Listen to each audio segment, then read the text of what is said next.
শুভ অপরা একাদশী বার্তা।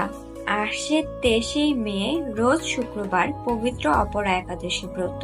এই অপরা একাদশী ব্রত মাহাত্ম্যের কথা যুধিষ্ঠির মহারাজ শ্রীকৃষ্ণের কাছে জানতে চাইলে শ্রীকৃষ্ণ বলেন, জ্যৈষ্ঠ মাসে কৃষ্ণপক্ষীয় একাদশী বহু পুণ্য প্রদানকারী, মহাপাপ বিনাশকারী ও পুত্র প্রদানকারী এই একাদশী অপরা নামে বিখ্যাত। এই ব্রত পালনকারী ব্যক্তি জগতে প্রসিদ্ধ লাভ করে।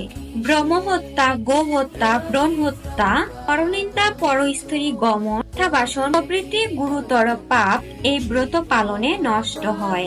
যারা মিথ্যা সাক্ষাৎ দান করেন, যারা ওজন বিষয়ে ছলনা করেন, শাস্ত্রের মিথ্যা ব্যাখ্যা করেন, জ্যোতিষীদের মিথ্যা গণনা ও মিথ্যা চিকিৎসায় রত থাকেন, তারা সকলেই নরক যন্ত্রণা ভোগ করেন।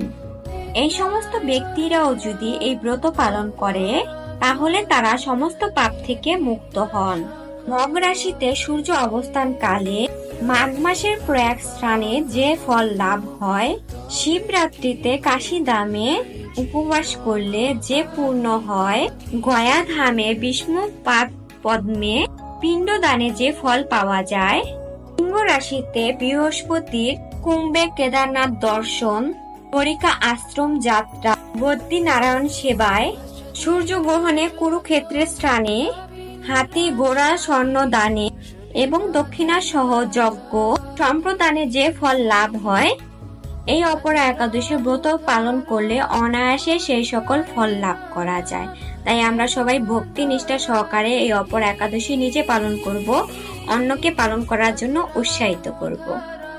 এখন আমরা জানবো একাদশী পালনের সময়সূচি। বাংলাদেশ পালন পরের দিন সকাল 5টা18 থেকে 9টা34 পর্যন্ত এবং পশ্চিমবঙ্গের পালনের সময় 4টা53 থেকে 9টা17 পর্যন্ত। দিল্লির পালনের সময় 5টা25 থেকে 10টা পর্যন্ত এবং বৃন্দাবনের পালনের সময় 5টা26 থেকে 9টা59 পর্যন্ত। তো ভিডিওটি ভালো লাগলে লাইক, কমেন্ট, শেয়ার করবেন। হরে কৃষ্ণ।